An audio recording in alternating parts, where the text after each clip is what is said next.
The shotgun blast echoed across the dusty Wyoming plains just as Cassandra Monroe threw herself behind the overturned stagecoach, her borrowed dress tearing clean up the side as splinters exploded around her head. It was August 1876, and this was supposed to be her fresh start, her journey to respectability in Cheyenne where a teaching position awaited, but the four masked men who had stopped the stage had other plans. The driver lay motionless in the dirt, and the elderly couple who had been her traveling companions were huddled together, trembling. Cass reached down and grabbed the driver's fallen pistol, her hands steady despite the thundering of her heart. She had grown up in the rough mining camps of Colorado, daughter of a prospector who drank himself to death, and a mother who died bringing her into this unforgiving world. Her uncle had raised her with more curse words than prayers, teaching her to shoot, ride, and survive rather than sew, sing, and simper. "Come on out, darling," one of the bandits called, his voice thick with mockery. "We know there's a pretty little thing hiding back there. Make this easy on yourself." Cass peered around the edge of the coach, her sun-darkened fingers tight on the pistol grip. She could see three of them clearly now, spreading out to flank her position. The fourth was rifling through the luggage scattered across the road. Her small trunk lay open, her few possessions spilling out, including the one nice dress she had saved for months to buy, now trampled in the dust. She aimed carefully and fired, the recoil familiar against her palm. The bullet kicked up dirt between the closest bandit's feet and he yelped, stumbling backward. It was a warning shot, but it served its purpose. They knew now she was armed and willing to use it. "You little wildcat," another one snarled, raising his rifle. The crack of a different rifle split the air, and the bandit's weapon flew from his hands. Cass whipped her head around to see a rider approaching fast, a tall figure on a paint horse, lever-action rifle already working another round into the chamber. The newcomer wore a wide-brimmed hat pulled low, a dusty blue shirt and weathered leather chaps. He rode like he was born in the saddle, his movements fluid and sure. The bandits scattered, mounting their horses in a panic. Two more shots from the stranger's rifle convinced them to abandon their haul entirely, and they thundered off toward the rocky hills to the east, leaving a trail of dust in their wake. Cass remained crouched behind the stagecoach, pistol still raised as the rider approached. He dismounted smoothly, his rifle held casually but ready, and walked toward her with an easy, rolling gait. As he came closer, she could see he was younger than she had first thought, maybe 25 or 26, with sun-bronzed skin and eyes the color of a summer sky. A few days' worth of stubble shadowed his jaw, and there was a small scar cutting through his left eyebrow. "You can lower that now," he said, his voice a warm drawl. "They won't be back any time soon." Cass stood slowly, her legs shaking slightly now that the danger had passed, though she would rather die than admit it. She lowered the pistol but did not holster it. "I had the situation under control," his mouth quirked up at one corner, almost a smile. "I could see that. You clipped that fellow's pride real good with that warning shot." He glanced at the elderly couple who were emerging from their hiding spot. "Folks all right over here," the old man nodded shakily. "Thanks to you, young man. I'm Herbert Winters. This is my wife, Clara. We're bound for Cheyenne." "Cole Bridger," the cowboy said, touching the brim of his hat. "I've got a ranch about 10 miles south of here. Saw the dust and heard the shots." His gaze moved to the fallen driver and his expression sobered. "We should get him into town, see if there's anything to be done." Cass moved quickly to the driver's side, kneeling beside him. She pressed her fingers to his neck, searching for a pulse, and felt the faint, thready beat beneath her fingertips. "He is alive, but he needs a doctor fast. That wound in his shoulder is bleeding badly." Cole was beside her in an instant, his saddle bag already open. He pulled out a relatively clean cloth and pressed it firmly to the wound. "Hold this," he instructed, and Cass obeyed without thinking, their hands brushing briefly. His were calloused and strong, the hands of a man who worked hard for his living. "Miss Winters, I need your petticoat." Cass said firmly, glancing over her shoulder at the older woman. Clara blinked in surprise but quickly gathered her skirts and began working at the ties. Herbert turned away to give his wife privacy, his face red. Within moments, Clara had strips of white cotton ready and Cass bound the wound as tightly as she dared, working with practiced efficiency. "You have done this before," Cole observed, watching her work with an assessing gaze. "Mining camps are not gentle places," Cass replied curtly. "You learn to patch people up or watch them die." Cole nodded slowly, something like respect flickering in those blue eyes. "We need to get him to Cheyenne."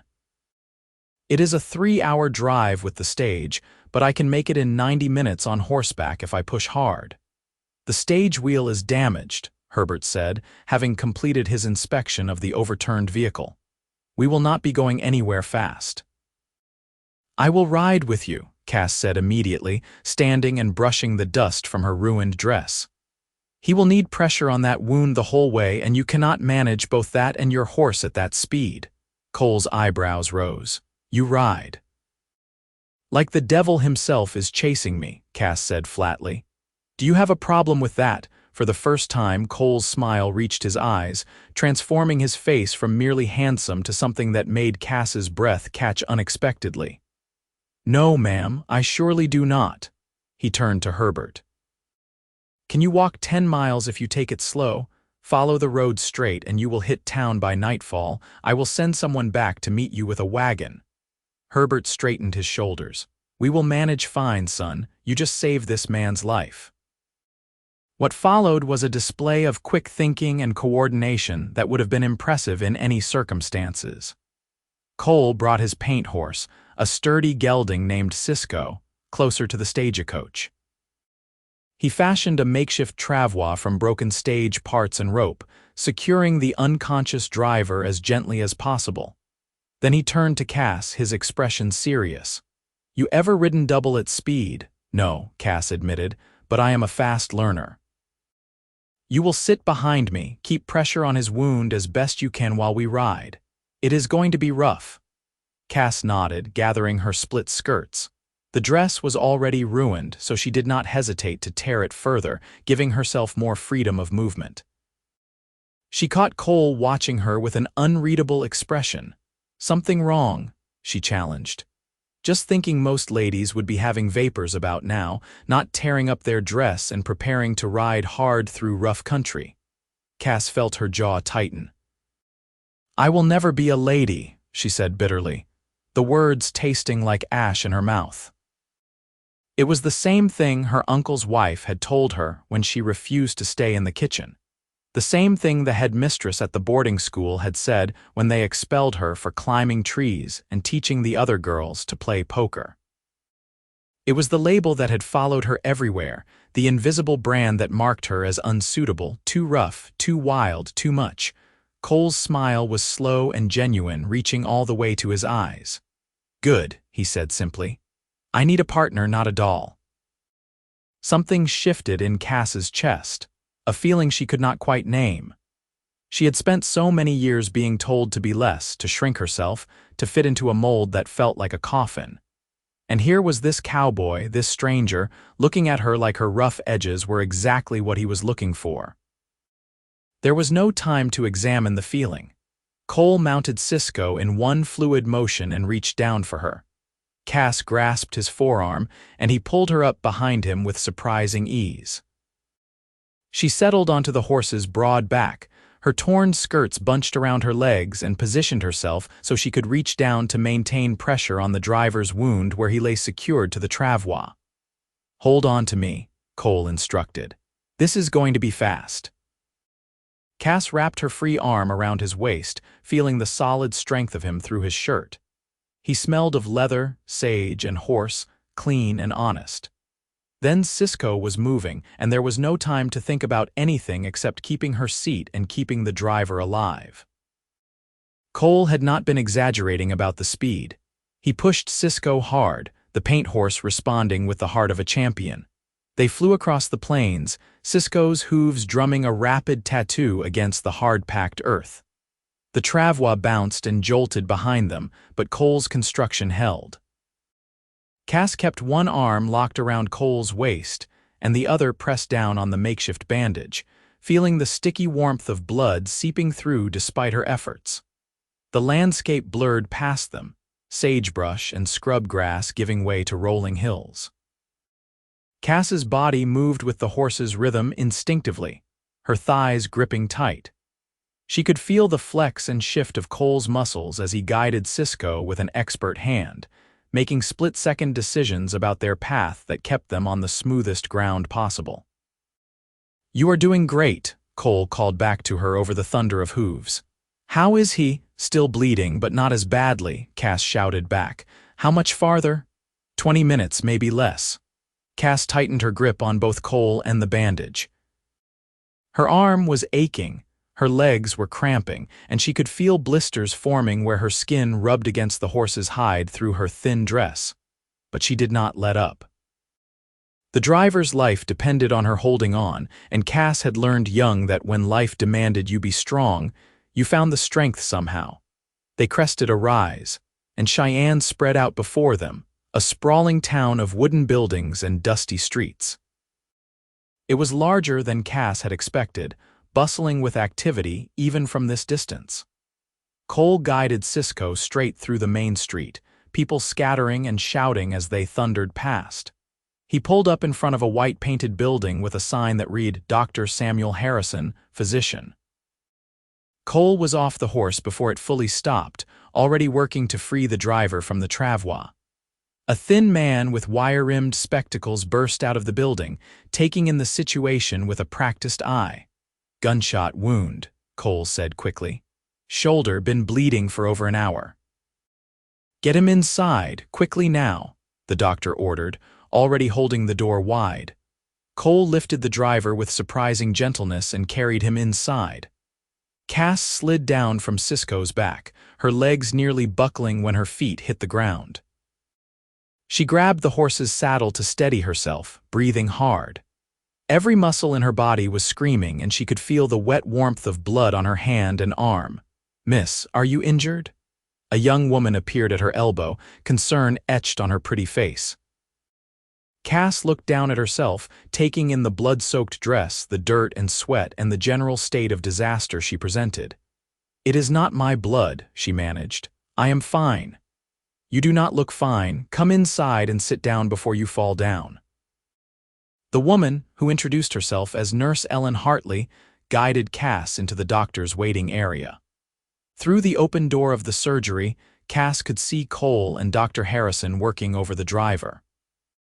Cole had stripped off his shirt and was washing his hands and arms in a basin, his movements quick and efficient.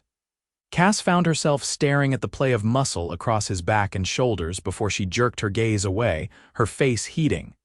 "That Cole Bridger is something, is he not?" Ellen said with a knowing smile, pressing a cup of water into Cass's hands. "Half the women in town have tried to catch his eye, but he is married to that ranch of his." Cass took a long drink, the cool water heavenly on her parched throat. "He saved my life today. He has a habit of being in the right place at the right time. His family is good people. The Bridgers have been ranching in these parts for 15 years, ever since Cole's pa staked his claim." Ellen busied herself with fetching clean cloths and a basin of warm water. "Let us get you cleaned up." "What is your name, dear?" "Cassandra Monroe, but everyone calls me Cass." "Well, Miss Cass, you are either the bravest woman I have ever met or the craziest, riding in here like something out of a dime novel." Cass managed a weak smile. "Probably a bit of both." Over the next hour, Ellen helped her clean up as best she could. The nice dress was a total loss, and Cass felt a pang of regret for the money wasted. Ellen, seeing her distress, offered to lend her something to wear until Cass could retrieve her trunk from the stagecoach. "The Winters couple, they were with you?" Ellen asked as she helped Cass into a simple calico dress that was slightly too short but infinitely more respectable than her blood-soaked rags. "Yes, they are walking to town. Cole said he would send someone to meet them with a wagon." "I will let the sheriff know. He will want to hear about those bandits too." As if summoned by the mention of his title, a tall man with a silver star pinned to his vest walked through the door. He had iron-gray hair and a weathered face that spoke of years spent squinting into the sun. His eyes, however, were sharp and missed nothing as they took in Cass's appearance. "Miss, I am Sheriff Tom Brady. I hear you had some trouble on the road." Cass straightened her spine and met his gaze directly. "4 masked men stopped our stage about 15 miles out. They killed the driver, or tried to. Dr. Harrison is working on him now. They were after our valuables." "Can you describe them?" Cass closed her eyes, calling up the memory with perfect clarity. The leader was tall, over 6 feet, with a red bandana covering his face. He wore a black hat with a silver band and had a distinctive silver rifle. The second man was shorter, stocky, with a brown vest. The third had a gray horse with white socks on its front legs. The fourth stayed back with the horses mostly. I did not get as good a look at him. Sheriff Brady's eyebrows rose appreciatingly. "That is mighty fine observing, miss. My uncle taught me to pay attention, said it could save your life someday. I guess he was right." Cole emerged from the surgery, now wearing his shirt again, though it was unbuttoned and hanging loose. There was blood on his chest and arms despite his washing, and he looked tired but satisfied. His gaze found Cass immediately, and something warm flickered in his expression. "He is going to make it," Cole announced. "Doc says the bullet went clean through, missed anything vital. He lost a lot of blood, but he is tough." Relief flooded through Cass, so strong it made her knees weak. "Thank God." "Sheriff," Cole said, nodding to Brady, "those bandits are probably holed up in the caves near Devil's Peak. It is where the last bunch hid out. I will get a posse together, head out at first light." Brady tipped his hat to Cass. "Miss Monroe, I may need to speak with you again once you have had a chance to rest." "I will be available whenever you need me, Sheriff." After Brady left, Cole turned to Cass, his blue eyes searching her face. "You did good out there, real good. That driver owes you his life." "We both saved him," Cass corrected. "I could not have gotten him here without you." Cole shrugged, looking almost embarrassed by the praise. "Just did what needed doing." He glanced at the window, where the sun was beginning its descent toward the horizon. "Where were you planning to stay in Cheyenne?" The question brought Cass up short. In all the chaos, she had not even thought about lodging. "I have a position waiting for me at the schoolhouse." "I was supposed to report to the headmistress, a Mrs. Dorothy Fletcher. I assume she arranged accommodations." "Mrs. Fletcher is my aunt," Ellen piped up helpfully. "She has a boarding house for the teachers. I can take you there once we are done here." "Your trunk is still out on the road," Cole pointed out. "I will ride back out, collect it and the winter's couple. Cisco could use the exercise anyway." "You just rode nearly 30 miles at breakneck speed," Cass protested. "Your horse needs rest, and so do you." Cole's smile was crooked and utterly charming. "City folk always think horses are more delicate than they are. Cisco is quarter horse and Mustang, bred for endurance. Besides, I want to make sure those bandits did not circle back." His expression grew more serious. "You got a place to be and people expecting you. Least I can do is make sure your belongings get here safe." There was something in the way he said it, a quiet protectiveness that made Cass feel things she had no business feeling for a man she had just met. She nodded slowly. "Thank you, Mr. Bridger, I am in your debt." "Cole," he corrected.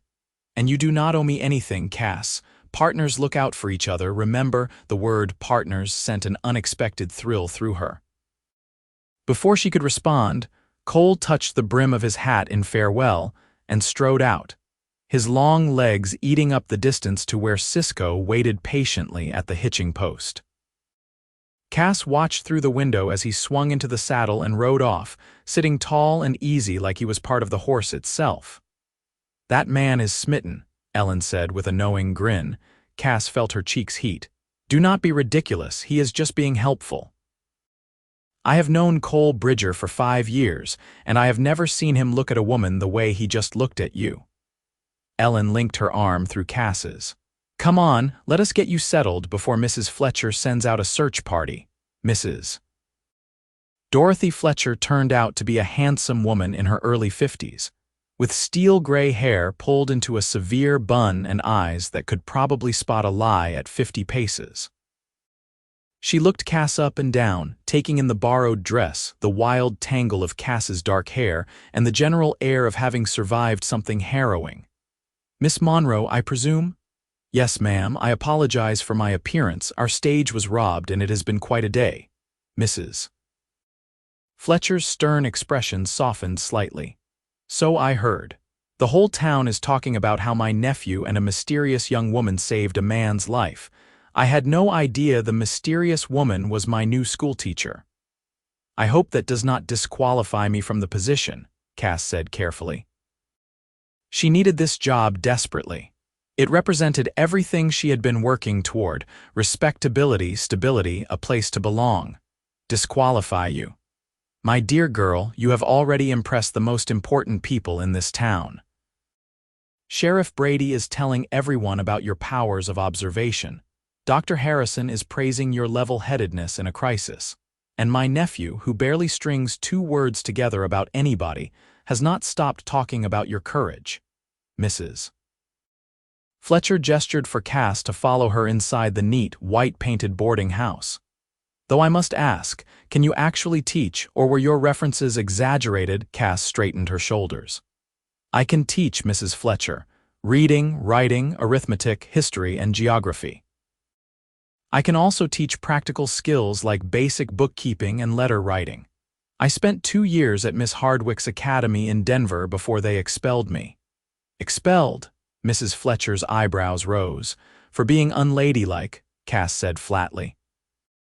"I taught the other girls poker and was caught climbing a tree to retrieve a younger student's kite. Miss Hardwick felt I was a corrupting influence." To Cass's surprise, Mrs. Fletcher laughed, a warm, rich sound. "I like you already, Miss Monroe. Lord knows these frontier children need a teacher with some spine and common sense, not some delicate flower who will faint at the first sign of trouble. The position is yours, provided you can start on Monday." Relief nearly buckled Cass's knees for the second time that day. "Thank you, Mrs. Fletcher, you will not regret this. See that I do not. Now let me show you to your room. You will share with our other teacher, Miss Sarah Pemberton. She is out visiting her sister today but will be back tomorrow. Supper is at 6, breakfast at 7. We keep respectable hours here, Miss Monroe." The room was small but clean, with 2 narrow beds, a washstand, a shared wardrobe, and a single window overlooking the street. It was more than Cass had dared hope for, a space of her own in a real town with real opportunities. She sank onto one of the beds, suddenly exhausted beyond measure. Ellen had followed them upstairs and now set a pitcher of fresh water on the washstand. "You rest now. I will come by tomorrow to check on you." After they left, Cass lay back on the bed, staring at the ceiling. Her body ached, her mind raced, and every time she closed her eyes, she saw Cole Bridger's face, that crooked smile, those impossibly blue eyes. She told herself firmly that she could not afford distractions. She had a position to maintain, a reputation to build. Getting involved with a cowboy, no matter how handsome or heroic, would be the height of foolishness. But when sleep finally claimed her, she dreamed of riding across endless plains with strong arms around her and the thunder of hoofbeats like a heartbeat. Cass woke to golden sunlight streaming through the window and the sound of a rooster crowing somewhere nearby. For a moment, she could not remember where she was, then the previous day came flooding back. She sat up carefully, assessing the damage. Her muscles were stiff and sore. Her hands bore blisters from gripping both Cole and the bandage during that wild ride, and she had bruises in places she did not know she could bruise. The door opened after a brief knock, and a young woman entered, carrying a tray. She was blonde and pretty, with soft gray eyes and a gentle smile. "You must be Cassandra. I am Sarah Pemberton. Mrs. Fletcher asked me to bring you breakfast in bed since you had such an ordeal yesterday." Cass started to protest, but stopped when her stomach growled audibly. "Thank you, that is very kind, and please call me Cass." Sarah set the tray on the bed and perched on the edge of her own bed, studying Cass with friendly curiosity. "You have caused quite a stir. Everyone is talking about the brave woman who helped save the stage driver. Is it true you rode behind Cole Bridger all the way to town?" It is true, Cass confirmed, biting into a still-warm biscuit. It was delicious, flaky, and buttery. There was not much choice in the matter. Cole Bridger, Sarah sighed dreamily. Every unmarried woman in Cheyenne has tried to catch his attention. He is handsome, owns a successful ranch, and he is only 26, but he never seems interested in courting. Cass felt an unexpected pang of something that might have been jealousy. She ruthlessly suppressed it. Perhaps he is focused on his ranch. Perhaps, Sarah agreed. Or perhaps he was waiting for the right woman to come along, someone brave enough to ride with him into danger, someone strong enough to be his partner. The echo of Cole's words from yesterday made Cass's heart skip. You are reading too much into it. He was being a good Samaritan, nothing more. Sarah's smile suggested she did not believe that for a moment, but she changed the subject gracefully. Mrs. Fletcher wants you to rest today, but tomorrow we will go to the schoolhouse so you can see where you will be teaching. The children are wonderful, if a bit wild. Many of them come from ranching families, so they have a practical education already. Your job is to give them the book learning to go with it. They spent the morning talking, and Cass found herself genuinely liking Sarah. The other woman was everything Cass was not, soft-spoken and gentle, with perfect manners and a ladylike demeanor. Yet Sarah seemed to admire Cass's rough edges rather than condemn them. I wish I could be brave like you, Sarah confessed. I get frightened so easily. Last month, a snake got into the schoolhouse and I completely panicked. One of the older boys had to remove it while I hid behind my desk like a fool. That does not make you a fool, Cass said firmly. We are all afraid of different things. I would probably panic if asked to perform at a fancy social gathering, Sarah laughed. We will have to remedy that. There is a town dance next month and everyone is expected to attend. It is great fun. The thought of dancing made Cass's stomach clench with anxiety, but she forced a smile. I look forward to it. A knock at the front door interrupted their conversation. Moments later, Mrs. Fletcher called up the stairs. Miss Monroe, you have a visitor, and he has brought your trunk. Cass's heart leaped. She scrambled out of bed, suddenly conscious of her disheveled appearance. Sarah, reading her expression accurately, quickly helped her rebraid her long, dark hair and straighten the borrowed dress. You look fine, Sarah assured her. Now go before he thinks you are not interested. Cass wanted to protest that it did not matter what Cole Bridger thought, but the lie would not come. She descended the stairs, trying to project a calmness she did not feel.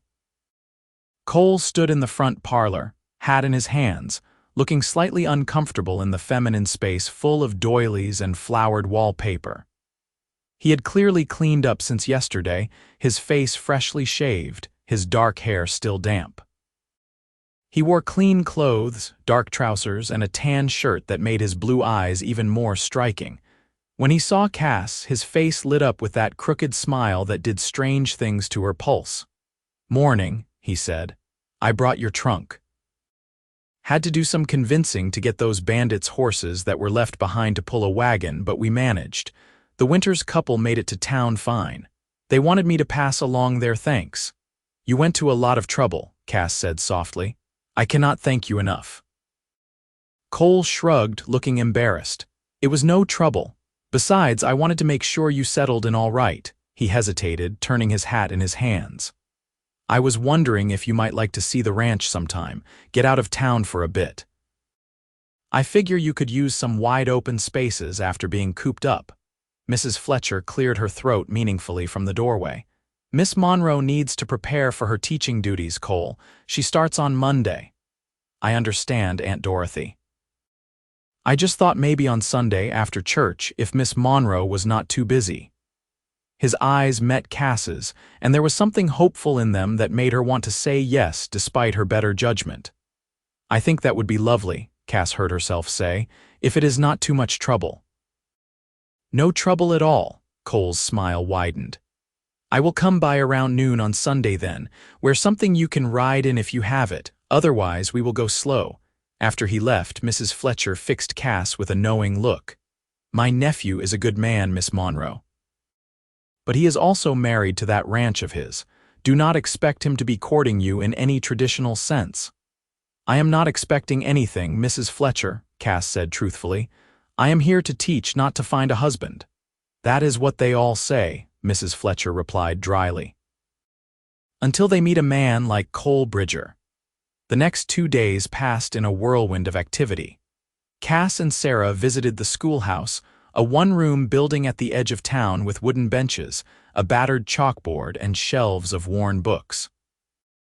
It was humble but clean, and Cass felt a surge of possessive pride looking at it. This was hers, her classroom, her chance to make a difference. Sarah showed her the curriculum, introduced her to some of the families, and helped her plan lessons. Cass learned that she would have 23 students ranging in age from 6 to 14, from various backgrounds. Some came from prosperous ranching families, others from struggling homesteads. Some could barely read, while others were sharp as tacks and hungry for knowledge. Saturday brought a visit from Sheriff Brady, who needed Cass to look at some sketches his deputy had made based on her descriptions. She confirmed the likenesses were close, though she corrected a few details. Brady seemed impressed by her memory and attention to detail. "We tracked them to the caves like Cole suggested," Brady told her. "They cleared out fast, probably headed for the Montana border, but we recovered some stolen goods, including items from other robberies. You and Cole broke up a gang that has been operating for months." Saturday evening, Ellen stopped by with a package.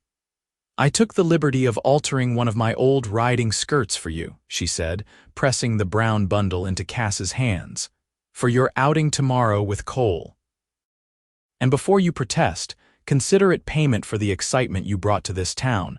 Nothing interesting ever happens here, and you gave us all something to talk about." Sunday morning dawned clear and bright, perfect Wyoming summer weather. Cass attended services at the small church with Mrs. Fletcher and Sarah, acutely aware of the curious stares and whispered conversations. She held her head high, refusing to be cowed by the attention. Cole was waiting outside after the service, leaning against a fence post with Cisco beside him. He had brought a second horse, a pretty chestnut mare with a white blaze.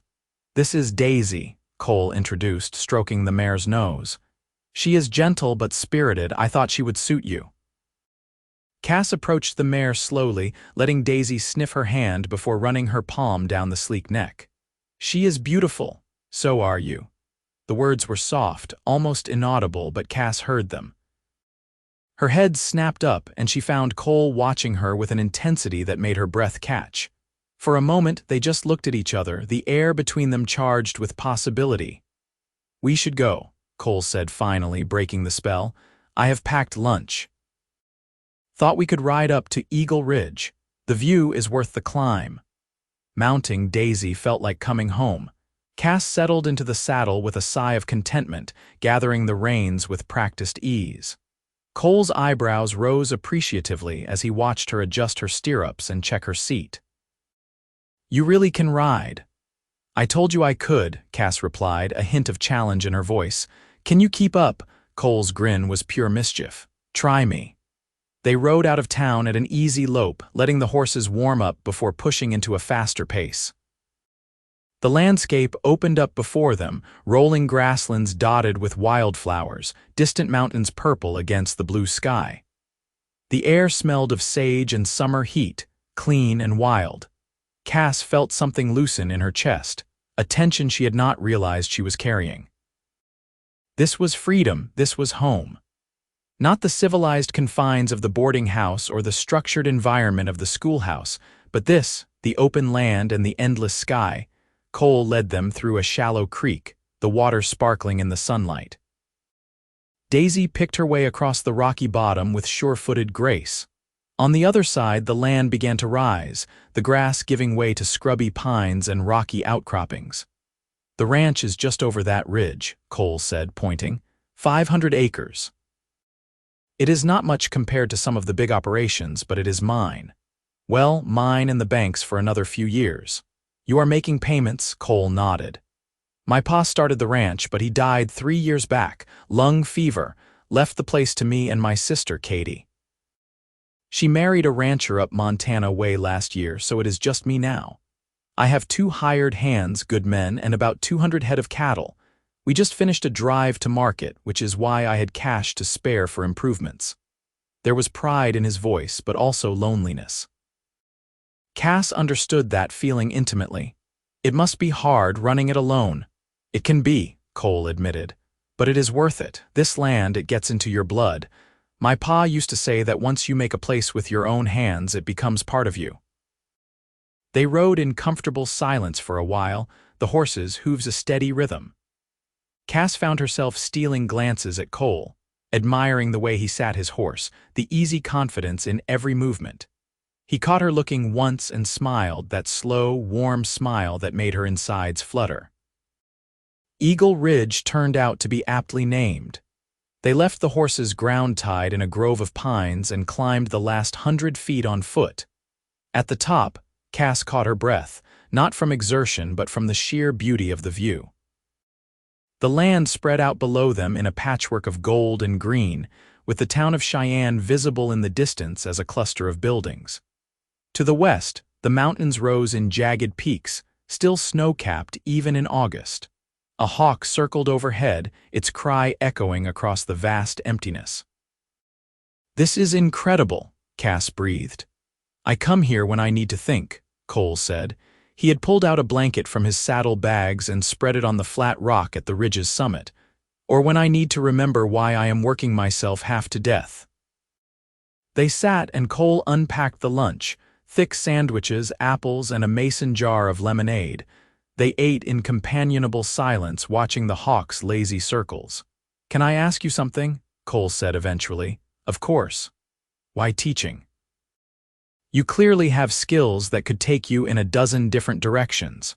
Why choose the schoolhouse?" Cass was quiet for a moment, gathering her thoughts. "Because I know what it is like to be the wild one, the one who does not fit. I want to show those children that being different is not a weakness, that they can be themselves and still succeed, still matter." She plucked a blade of grass, twirling it between her fingers. "I never had that. Every adult in my life tried to force me into a mold I did not fit. My uncle's wife wanted me to be a proper lady. The boarding school wanted me to be meek and mild. I was always too loud, too rough, too much. Teaching is my way of giving children what I never had, someone who sees their potential instead of their flaws." Cole was quiet, but when Cass dared to look at him, his expression was thoughtful. "That is a good reason. Those kids are lucky to have you." "I hope so. I have never actually taught before, not formally. What if I am terrible at it?" "You will not be," Cole said with certainty. "You have got grit and heart. That is what matters. The rest you can learn." His faith in her was touching and terrifying in equal measure. Cass was not used to people believing in her. "What about you? Why ranching? You could probably do anything." Cole leaned back on his elbows, his gaze distant. "My pa brought us out here when I was 11. He had this dream of building something, leaving a legacy. He worked himself to the bone trying to make this ranch succeed. When he died, I promised myself I would finish what he started." Katie understood, even if she wanted a different life. "This ranch is proof that John Bridger's dream was not just a fantasy. It is real, solid. It will outlast me." "That is beautiful," Cass said softly, "and lonely." Cole's gaze swung to her, sharp and assessing. "Yes," he admitted, "it is. I have been telling myself for 3 years that the work is enough, that I do not need anything else. But then you came along and I am starting to think I was lying to myself." Cass's heart hammered in her chest. "Cole, I know it is fast," he interrupted. "I know we just met. But there is something about you, Cass. You are like no woman I have ever known. You are brave and honest and real. You do not pretend to be something you are not. And when you were on that horse behind me, trusting me to get you to town safe, I felt like I had found something I did not even know I was looking for." "A partner," Cass whispered, remembering his words from that first day. "Yes, a partner. Someone who can stand beside me, not behind me. Someone who is not afraid of hard work or rough living. Someone who understands that out here you have to be strong to survive, but you do not have to be hard." He reached out, his calloused fingers brushing her cheek with surprising gentleness. "I think you might be that someone." Cass could hardly breathe. Every instinct screamed at her to pull back to protect herself. She had been hurt too many times by people who promised acceptance and then demanded she change. But looking into Cole's eyes, she saw only honesty. He wanted her exactly as she was. "I am scared," she admitted. "I have never been good at being what people need.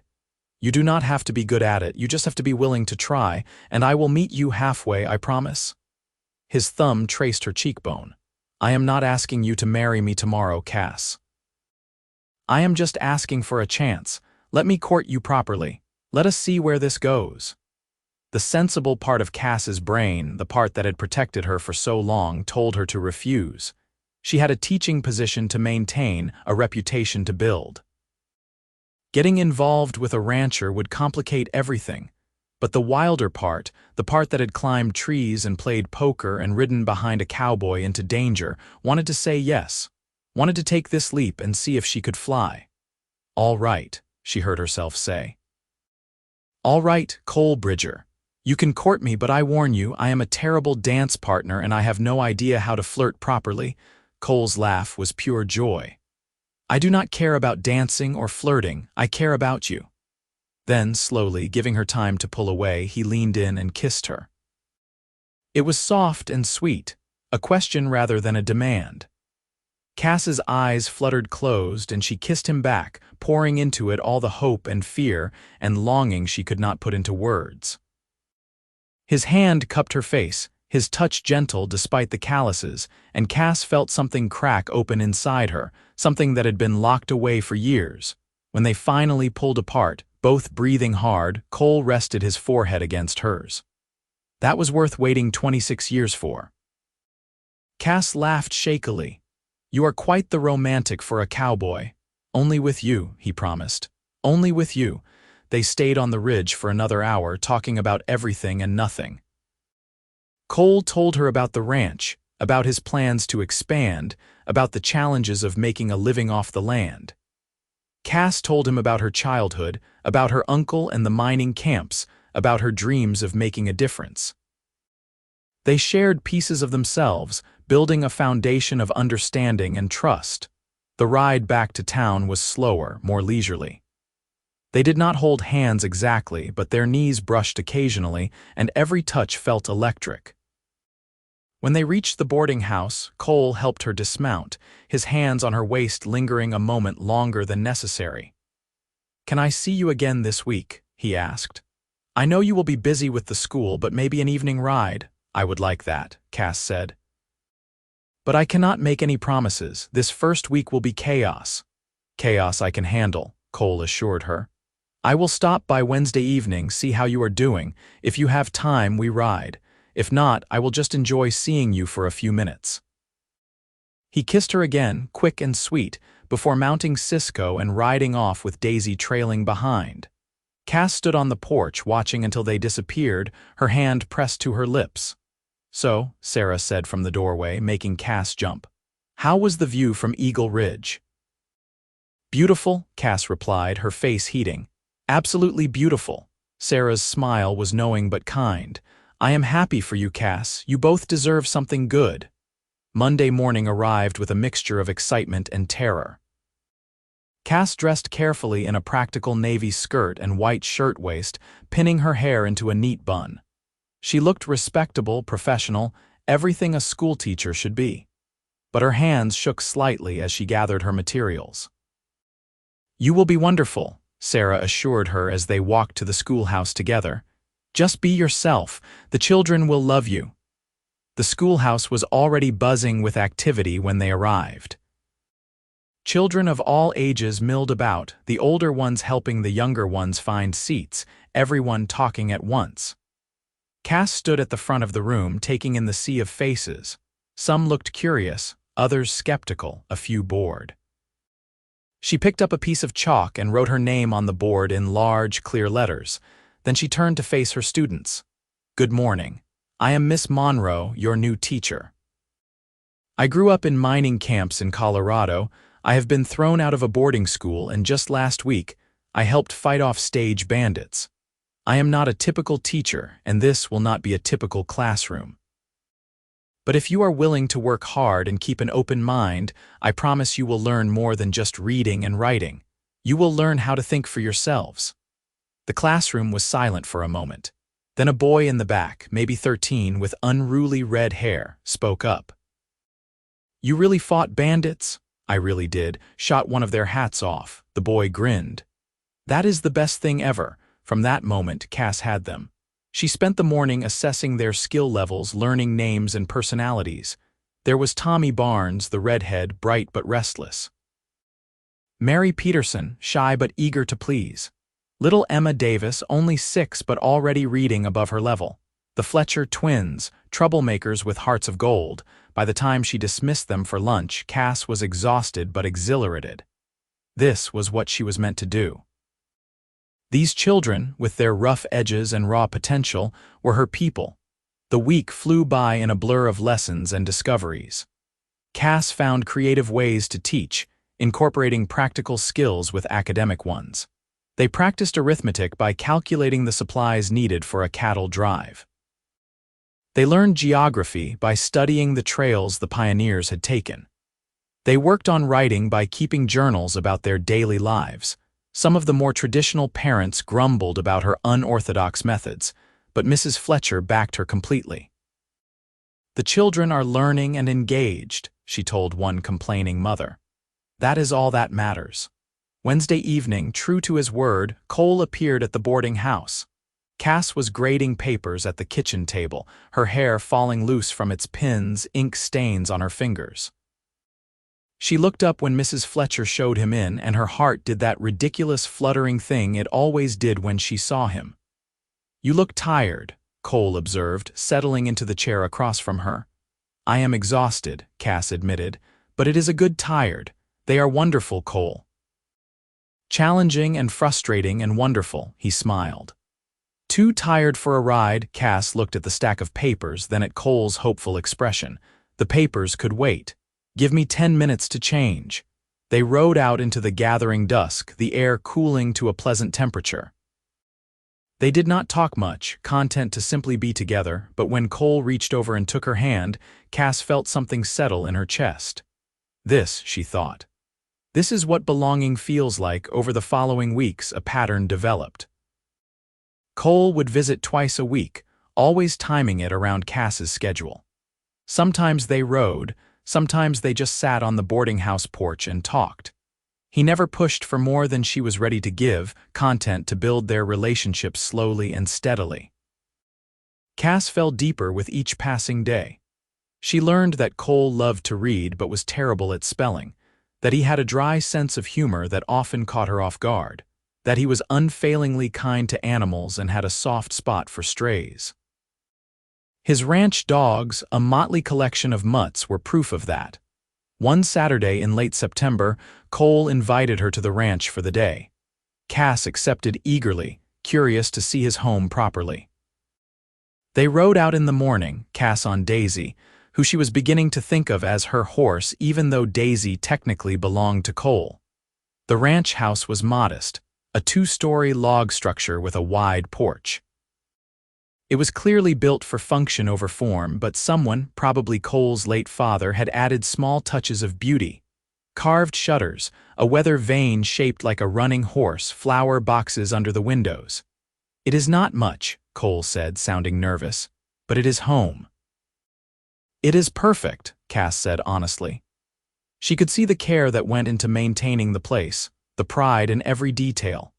Cole showed her around, introducing her to his hired hands, Cal and Pete, weathered men in their 40s who treated Cole with a mixture of respect and affection. They tipped their hats to Cass politely, their eyes curious but friendly. "So you are the lady who has got the boss smiling again," Cal said with a wink. "About time." The barn was clean and well organized, the horses obviously well cared for. Cole had 6 horses total, including Cisco and Daisy, and a milk cow named Bessie. In the fields beyond, cattle grazed peacefully, their red and white hides glossy in the sunlight. "I am building toward having 500 head," Cole explained as they leaned against the fence, watching the herd. That is the number you need to really make a profit. Right now, I am at about 250. Every year I add more, slow and steady. It is impressive, Cass said. You have built something real here, Cole. Your father would be proud. Cole's eyes grew distant. I hope so. Some days I am not sure. The work never ends. There is always something breaking, some animal getting sick, some crisis that needs handling, and it is lonely. I wake up in that house every morning and the silence is deafening. Cass turned to face him fully, her heart aching at the loneliness in his voice. It does not have to be that way forever. No, Cole agreed, turning to her with an intensity that made her breath catch. Cass, I know it has only been a few months, but I am sure you are it for me. I do not want to rush you, but I need you to know where I stand. I love you. I want to build a life with you. I want to wake up to you every morning and fall asleep beside you every night. I want to work this land with you and raise children with you and grow old with you. Tears pricked Cass's eyes. Cole, you do not have to answer now, he interrupted gently. I know you have your teaching position and your independence.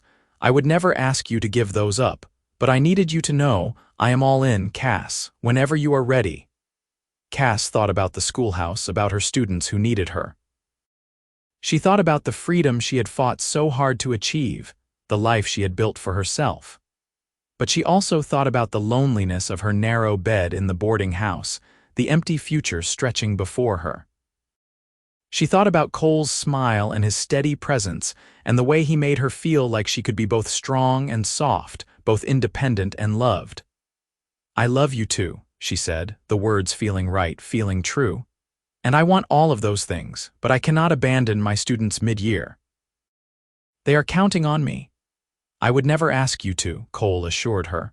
The school year ends in May, right? That gives us 7 months to plan, 7 months for you to be sure, 7 months for me to prove I am worth the risk. You already proved that, Cass said softly. You proved it the moment you said you needed a partner, not a doll. Cole pulled her into his arms and they stood there, wrapped in each other, as the sun climbed higher and the cattle grazed and the future spread out before them full of possibility. The rest of the fall and winter passed in a blur of teaching and courting. Cass threw herself into her work, developing lesson plans that engaged even the most reluctant students. Tommy Barnes, the red-headed troublemaker, turned out to have a gift for mathematics. Little Emma Davis was writing stories that showed remarkable imagination. The Fletcher twins stopped getting into quite so much trouble once Cass figured out they needed challenges to keep them occupied. The parents began to warm to her unorthodox methods when they saw results. Even the stuffiest matrons had to admit their children were learning and thriving under Miss Monroe's tutelage. Cole became a regular fixture in Cass's life. He attended the town dances, though he freely admitted he had 2 left feet. He sat through church services, his hand warm in hers. He was there for the school Christmas pageant, beaming with pride when Cass's students performed beautifully. In December, Cole took her to meet his sister Katie in Montana. They made the journey over a long weekend, bundled against the cold. Katie turned out to be a younger version of Cole, tall and blue-eyed with the same crooked smile. She welcomed Cass with open arms. Cole wrote that he had met someone special, Katie said as she poured coffee in her cozy kitchen. But he undersold you. You are perfect for him. I hope so, Cass said. Sometimes I worry I am too different, too rough around the edges. Katie laughed. Cole does not need some delicate flower who will wilt at the first sign of hardship. He needs someone strong enough to stand beside him, someone who can hold her own. That is you, Cass. Do not ever doubt it. The words settled something in Cass, a lingering fear she had not fully acknowledged. She was enough. Exactly as she was enough. Christmas came and Cole gave her a beautiful leather-bound journal. For your thoughts, he said simply. I know you keep things locked up inside sometimes. Maybe this will help. Cass gave him a hand-knitted scarf, her fingers clumsy with the needles but determined. It was lumpy and uneven, but Cole wore it every day and that mattered more than perfection. January brought brutal cold and heavy snows. The schoolhouse was difficult to heat, and Cass often taught with her coat on. But the children were hardy, trudging through snowdrifts to attend class, their eagerness to learn humbling and inspiring. February brought the first real crisis. Influenza swept through Cheyenne, and half of Cass's students were sick. The school closed for 2 weeks, and Cass volunteered at Dr. Harrison's office, helping Ellen nurse the sick. She worked long hours, barely sleeping, running herself ragged. Cole showed up at the doctor's office on the 3rd day, his expression grim. "You need to rest, Cass. You are going to make yourself sick." "These people need help," Cass protested, but her voice was hoarse, her eyes burning with fatigue. "And you cannot help them if you collapse," Cole said firmly. He turned to Dr. Harrison. "Doc, she needs rest. I am taking her back to the boarding house." "Actually, I agree," Dr. Harrison said. "Ellen can manage from here. Miss Monroe, you have done more than enough. Go rest." Cole practically carried her back to the boarding house and deposited her in bed, despite her protests. He stayed, sitting in a chair beside her bed, reading aloud from a book of poetry until she fell asleep. When she woke hours later, he was still there, dozing in the chair. His long legs were stretched out, his head tipped back at an uncomfortable angle. Cass's heart swelled with love for this man who took care of her even when she did not know she needed it. "Cole," she whispered, reaching out to touch his hand. He woke instantly, his eyes finding hers. "How do you feel?" "Better. Thank you for making me rest." "Partners look out for each other, remember?" He squeezed her hand gently. "You scare me sometimes, Cass. You give and give until there is nothing left. I need you to take care of yourself, too." "I will try," Cass promised. "If you promise to do the same, deal." March brought the first signs of spring, and with it, a growing anticipation. The school year would end in May, and then Cass would have to make a decision. She and Cole had never discussed marriage explicitly again, but it hung in the air between them, a question waiting to be answered. One evening in early April, Cole took her back to Eagle Ridge. They spread the blanket on the same flat rock where they had shared their first kiss, watching the sunset paint the sky in shades of gold and crimson. "I have been thinking," Cole said carefully, "about us, about the future." Cass's heart began to pound. "What have you been thinking?" "That I do not want to wait anymore. I know we said May, but that was arbitrary. I love you now, today. I want to marry you and start our life together, but I also know you love teaching, so I have been working on a solution." He pulled a folded paper from his pocket and handed it to her. Cass unfolded it, scanning the contents. It was a proposal for a small schoolhouse on Cole's ranch to serve the scattered homesteading families in the area. "There are at least a dozen children within 10 miles of my place who cannot get to town for school," Cole explained. "Some of them do not get any education at all. I talked to the school board, and they are willing to fund a teacher's salary if we can provide the building. I figure I can build it myself with Cal and Pete's help. You would not have as many students, but you would still be teaching. And you would be home with me." Tears blurred Cass's vision. "You would do that for me."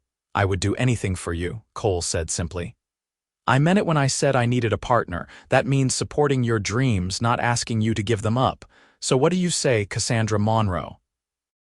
Will you marry me? Will you build a life with me, teach children with me, grow old with me?" Cass launched herself at him, nearly knocking him over. "Yes," she said between kisses. "Yes, yes, yes." Cole caught her laughing and kissed her properly. When they finally pulled apart, both breathless, he reached into his other pocket and pulled out a simple gold band with a small ruby. "It was my mother's," he said softly. "She died when Katie and I were young, but Pa kept it. He gave it to me before he passed, told me to give it to a woman worthy of it. I think he would have loved you, Cass. You are exactly the kind of strong, brave woman he always admired." Cass could not speak past the lump in her throat. She held out her hand, and Cole slid the ring onto her finger. It fit perfectly. They rode back to town in the gathering darkness, their horses side by side, their hands clasped between them.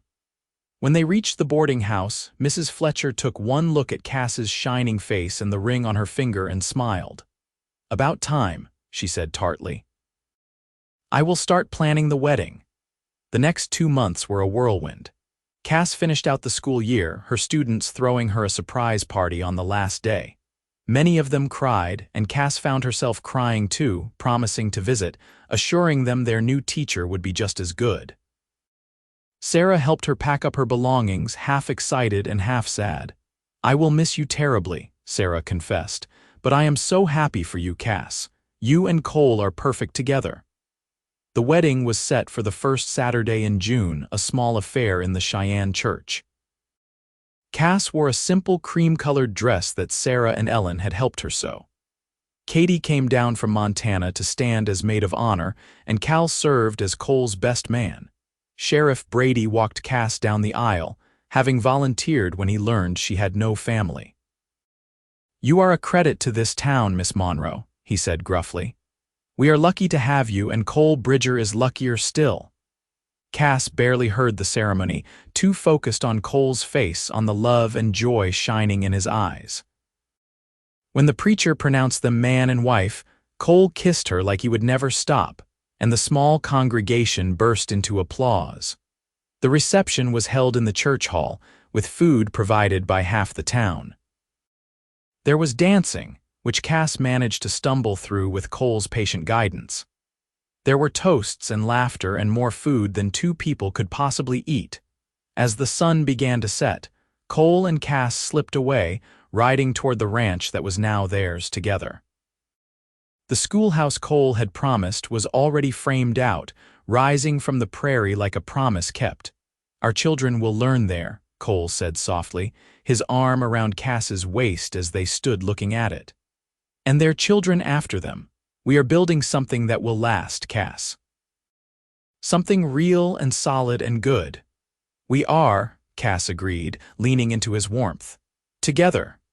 That night in the home that was now hers, Cass lay in Cole's arms and felt a peace she had never known.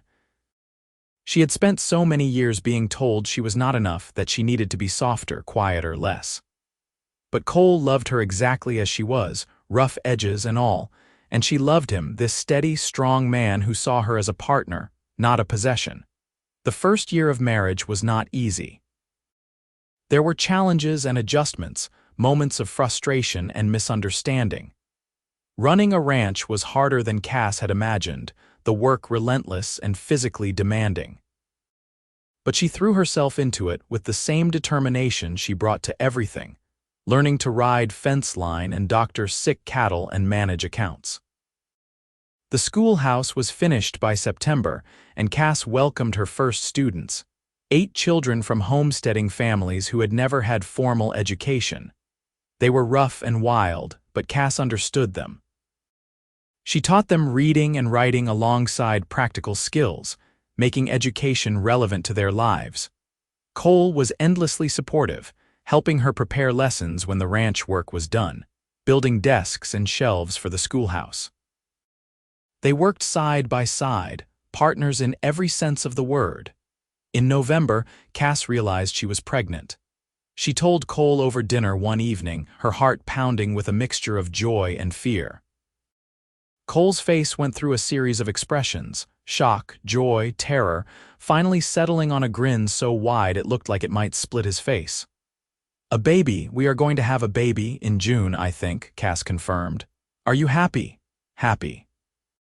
Cole came around the table and pulled her into his arms. "Cass, I am terrified and thrilled and so grateful I can hardly breathe. You are going to be an amazing mother." "I hope so," Cass whispered. "I never had a good example." "Neither did I, really," Cole admitted. "But we will figure it out together. That is what partners do." The pregnancy was difficult. Cass was sick for the first 3 months, barely able to keep anything down, but she kept teaching, refusing to let her students down. Cole worried constantly, hovering and fussing until Cass finally snapped at him to give her some space. They had their first real fight that night, both of them yelling, airing frustrations that had been building for months. But when the anger burned out, they held each other and talked, really talked, about fears and needs and expectations. They came through it stronger, their partnership deeper. In June 1877, exactly 1 year after their wedding, Cass gave birth to a son. The labor was long and hard, with Ellen attending as midwife since Dr. Harrison was dealing with an emergency on the other side of town. Cole held Cass's hand through it all, his face pale but determined. When the baby finally arrived, wailing lustily, Cole cut the cord with shaking hands. Ellen placed the baby in Cass's arms, and Cass looked down at her son, this tiny, perfect person she and Cole had created, and felt her heart expand in ways she had not known were possible. "He is perfect," Cole breathed, his finger tracing the baby's downy cheek. "What should we name him?" "John," Cass said without hesitation. "After your father, John Bridger II." Cole's eyes filled with tears. "Pa would have been so proud. Little John was a good baby, healthy and strong." Cass took to motherhood with the same determination she brought to everything, though there were moments of overwhelming doubt and exhaustion. Cole was a hands-on father, taking night feedings when he could, rocking John to sleep, changing diapers without complaint. Cal and Pete became unofficial uncles, teaching John to ride almost before he could walk. The ranch prospered, the herd growing steadily. The schoolhouse thrived, with more families moving into the area and enrolling their children. 2 years later, Cass gave birth to a daughter, Emily, named after Cole's mother. She had her father's blue eyes and her mother's dark hair, and she was fierce from the moment she arrived. Where John was calm and steady, Emily was all fire and determination. "She is just like you," Cole said with a laugh as 2-year-old Emily stubbornly refused to wear the pretty dress Cass had made, insisting on her brother's hand-me-down trousers instead. "Poor child," Cass said with mock seriousness. "She will never be a lady." Cole pulled her close, kissing her temple. "Good, she will be something better, strong and independent and true to herself, just like her mother." The years rolled by, each one bringing new challenges and joys. Another son, Samuel, arrived 2 years after Emily. The ranch expanded, eventually reaching Cole's goal of 500 head. The schoolhouse grew too, requiring an addition to accommodate all the students. Cass never stopped teaching, even when she was heavy with child or exhausted from sleepless nights. Education was her passion, her purpose, and Cole never asked her to give it up. They worked as a team, supporting each other's dreams while building something bigger than either of them alone could have achieved. John grew into a serious, thoughtful boy who loved books as much as horses. Emily was a wildfire, always into some mischief or adventure. Samuel was the peacemaker, gentle and kind. They were raised with love and discipline, taught to work hard and think independently, to be true to themselves and kind to others. On their 10th wedding anniversary, Cole and Cass rode back to Eagle Ridge, leaving the children with Katie, who had come down for a visit. They spread the same blanket on the same flat rock, watching the sunset just as they had done so many times before. "You ever regret it?" Cole asked softly. "Giving up the teaching position in town, the respectability, the easier life you could have had," Cass turned to him, this man who had seen her for who she truly was and loved her anyway. His face was more weathered now, lines of laughter and worry etched around his eyes. His hands were rougher, scarred from years of hard work, but his eyes still held that same warmth, that same love that had captured her heart a decade ago. "Never," she said firmly. "Not for a single moment. This life with you, building this ranch and teaching these children and raising our family, this is everything I never dared to dream. You gave me something I never had before, Cole. You gave me a place where I belong, exactly as I am." "You gave me the same thing," Cole said, pulling her close. "I was so lonely before you, Cass. I did not even realize how much until you filled all those empty spaces. You made this house a home. You made this ranch a legacy. You made my life worth living." They kissed as the sun set, the same passion that had sparked between them that first day still burning bright. They had built something real and lasting, a partnership that had weathered storms and celebrated triumphs. They had created a family, a legacy, a life. As they rode home in the twilight, Cass thought about that young woman who had been told she would never be a lady, who had been too rough, too wild, too much. She thought about the cowboy who had looked at her and seen not a problem to be fixed but a partner to be cherished. The ranch house came into view, lights glowing in the windows, smoke curling from the chimney. Their children would be waiting, probably driving Katie crazy with their energy and questions. The horses would need tending, the chores would be waiting, tomorrow would bring new challenges and responsibilities. But tonight, riding beside the man she loved, toward the home they had built together, Cass felt nothing but gratitude. She had found her place, her purpose, her people. She was a teacher, a mother, a rancher's wife. But most importantly, she was herself, rough edges and all, and that was more than enough. That was everything. Cole reached over and took her hand, his touch as warm and steady as it had been that first day. "Race you home." He challenged, that crooked smile playing at his lips. Cass grinned back, feeling 18 again, feeling wild and free and full of possibility. "You are on." They kicked their horses into a gallop, thundering across the prairie toward home, toward family, toward the future they had built together. The stars came out overhead, brilliant in the vast Wyoming sky. Somewhere a coyote called, and the wind carried the scent of sage and coming rain. Cass leaned low over Daisy's neck, her hair coming loose from its pins, streaming behind her like a banner. She heard Cole's laugh beside her, saw the joy on his face, and knew with absolute certainty that she was exactly where she was meant to be. They had been partners from the start, equals in every way that mattered. They had built a life based on mutual respect, genuine love, and unwavering support. And they would keep building it day by day, year by year, until their hair went gray and their children had children of their own. The ranch house drew closer, and Cass could see small figures on the porch, John and Emily and Samuel waiting for them. Home, family, love. Everything that truly mattered, all of it right here. Cole won the race by a nose, pulling up at the hitching post with a triumphant whoop. But Cass did not mind losing. She had won something far more valuable the day Cole Bridger looked at her and said he needed a partner, not a doll. She had won herself, her freedom, her future. And she had won the love of a good man who saw her strength as an asset, not a flaw. As they dismounted and their children rushed to greet them, talking over each other in their excitement to share the day's adventures, Cass caught Cole's eye. He winked at her, that small, private gesture that said more than words ever could. They went inside together, the family they had created surrounding them with noise and warmth and unconditional love. Katie had dinner waiting, the kitchen filled with wonderful smells.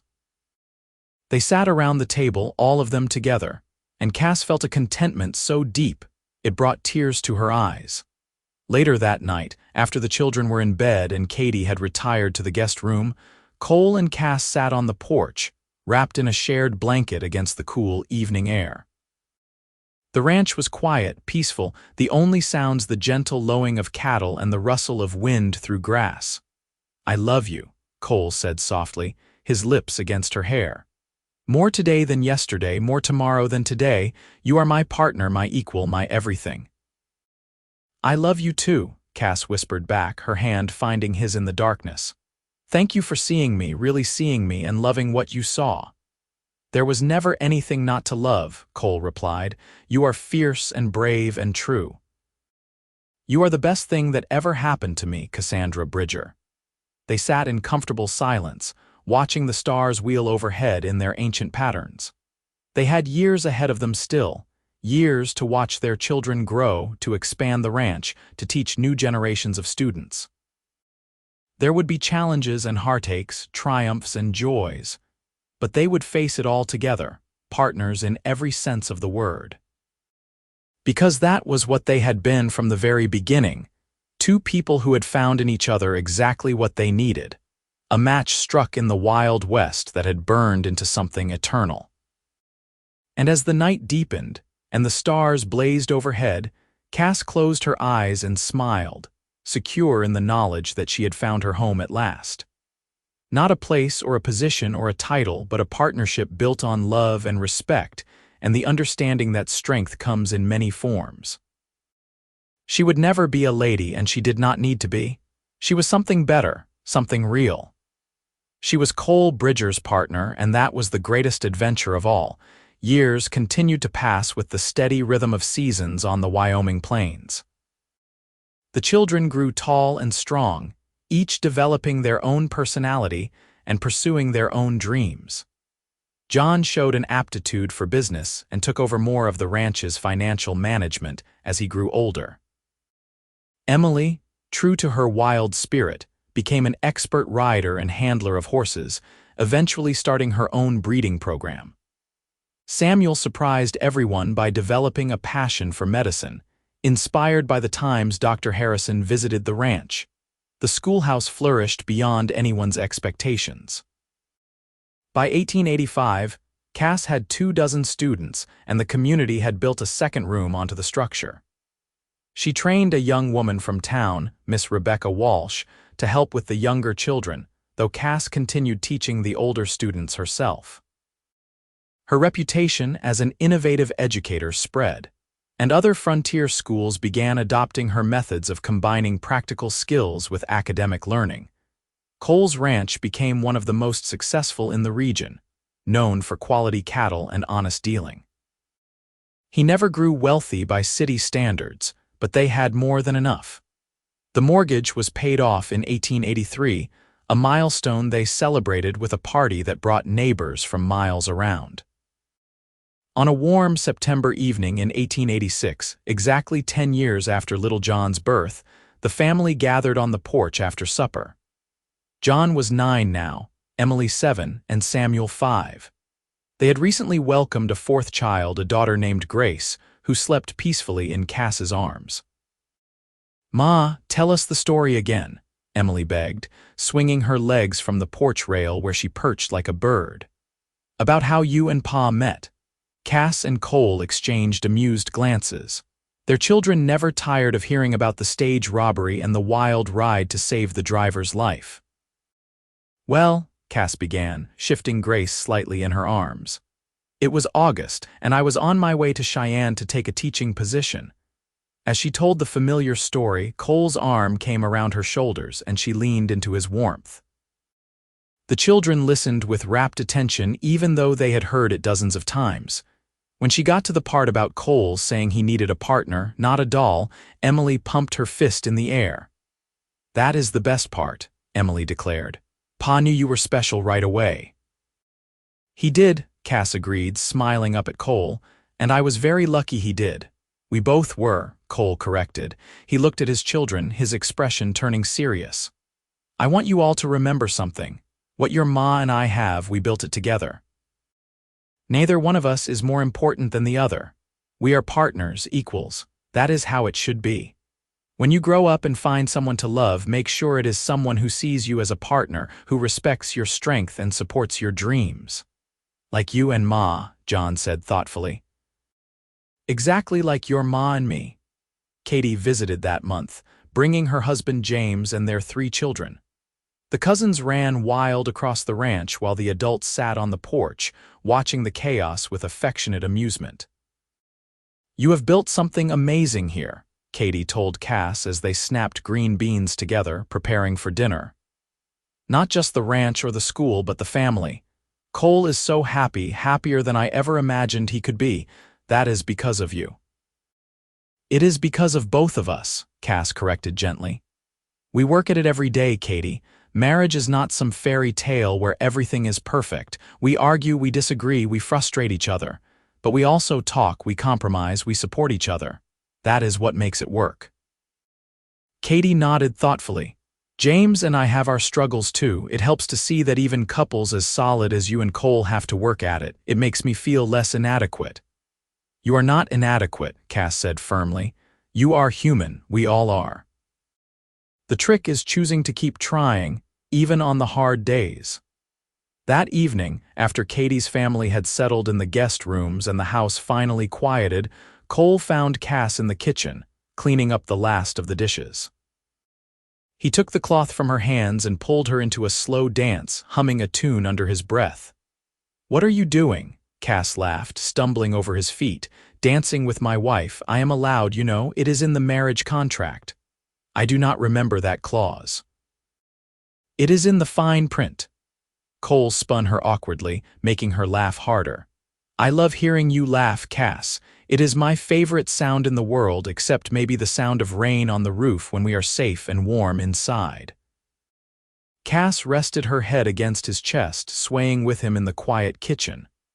I never imagined I could be this happy. For so long, I thought happiness was something that happened to other people, people who fit the mold better than I did. But you showed me I was wrong. Happiness is not about fitting in, it is about finding where you belong. And you belong here with me, with our children, on this land we built together. Cole tilted her chin up, his blue eyes serious in the lamplight. I fall in love with you more every day, Cassandra Bridger. Every time I see you teaching those children, every time I watch you gentle a scared horse, every time you stand up for what is right even when it is hard. You are the strongest person I know, and I am honored to be your partner. Cass kissed him, pouring into it all the love and gratitude she felt. 10 years of marriage, and she still felt that spark, that connection that had ignited between them from the very first moment. The years ahead would bring more changes. John would eventually marry a bright young woman from Cheyenne and take over management of the ranch, expanding it further with Cole's blessing. Emily would start a horse breeding program that became famous throughout Wyoming and Montana. Samuel would go to medical school in Denver and return to open a practice in Cheyenne, often riding out to the ranch to check on his parents and the neighboring families. Grace would become a teacher like her mother, taking over the schoolhouse when Cass finally retired at 60. But all of that was still to come. For now, there was just this moment, this evening, this dance in the kitchen with the man she loved. Outside, the Wyoming stars blazed in endless glory. Inside, the house slept peacefully, full of love and life. Cass thought about that young woman on the stagecoach, scared and trying to be something she was not. She thought about the cowboy who had ridden to her rescue and seen her true strength. And she thought about the life they had built together, wild and imperfect and absolutely beautiful. She would never be a lady, and she had never been happier about anything in her life. Because Cole had been right all along. He had not needed a lady, he had needed a partner. And Cass had found what she needed too, someone who loved her not despite her rough edges but because of them, someone who saw her strength and celebrated it rather than trying to diminish it. Together, they had built a legacy that would outlast them both. The ranch would continue for generations. The schoolhouse would educate countless children. But most importantly, they had shown their children what real partnership looked like, what real love meant. As they swayed together in the lamplight, the dishes forgotten, the world outside fading away, Cass sent up a silent prayer of thanksgiving. For this man, this life, this love, for the courage to be herself and the blessing of finding someone who loved exactly who she was. "What are you thinking?" Cole murmured against her hair. "That I love you, that I am grateful, that I would not change a single thing about our life together." "Not even my terrible dancing," Cass laughed. "Not even that." They stood there together as the night deepened, two people who had found in each other everything they had ever needed, partners, equals, best friends, and passionate lovers. They had beaten the odds, defied the conventions, and built something real and lasting. And it all started with a stage robbery, a wild ride, and a cowboy who looked at her rough-edged woman and saw not a problem to be fixed but a partner to be cherished. It started with a woman brave enough to be herself and a man wise enough to love her for it. It started with 7 simple words that changed everything. "I need a partner, not a doll." And from that moment, neither of them had ever looked back. They had only moved forward together, building a life that honored both of them equally. A life filled with love, laughter, hard work, and deep satisfaction. A life that proved happiness does not come from fitting into someone else's mold, but from finding someone who loves your true shape. As the last lamp was extinguished and they made their way upstairs to bed, Cole took Cass's hand in the darkness. "Tomorrow we check the south fence line. Think you can still keep up with me, old woman? Cass elbowed him playfully. Old woman, you are 3 years older than me, old man. And I can still outride you any day of the week. We will see about that. They settled into bed, fitting together as naturally as breathing after 10 years of practice. Through the open window, the night sounds of the ranch drifted in, the familiar lullaby of home. Cole. Cass whispered into the darkness. Yeah, thank you for everything, for seeing me, for loving me, for building this life with me. Cole's arms tightened around her. Thank you for saying yes, for taking a chance on a lonely cowboy with more dreams than sense. For being my partner through all of it. Always, Cass promised. Partners always. Always, Cole agreed. And as sleep claimed them both, wrapped in each other's arms in the house they had built on the land they had tamed together, the Wyoming stars shone on. The ranch slept peacefully, the cattle secure in their pastures, the horses safe in the barn. The schoolhouse stood ready for another day of learning and growth. The children dreamed innocent dreams in their beds. Everything was exactly as it should be. Imperfect, chaotic, beautiful, and real.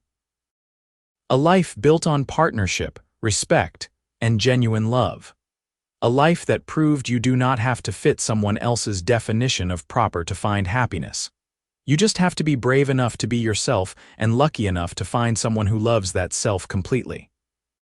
Cassandra and Cole Bridger had found that in each other, and they had built an empire on that foundation. Not an empire of wealth or power, but an empire of love, family, and mutual respect. An empire that would endure long after they were gone, living on in their children and grandchildren, and in the stories told around frontier fires. The story of a woman who refused to be a lady and a cowboy who loved her all the more for it. The story of two partners who built something beautiful together in the wild Wyoming wilderness. The story of a love that was real, flawed, passionate, and eternal. It was not a fairy tale. It was better. It was true, and they lived it together every single day for the rest of their lives. Partners in every sense, equals in every way, bound together by love and respect, and the shared conviction that strength comes in many forms and true partnership means celebrating those differences rather than trying to erase them. The sun would rise tomorrow on another day of hard work and simple joys. There would be fences to mend and lessons to teach, children to raise and cattle to tend. There would be challenges and triumphs, sorrows and celebrations. But they would face it all together, side by side, two people who had found in each other exactly what they needed, a partner, not a doll, an equal, not a subordinate, a true match tested by time and proven by love, and that made all the difference.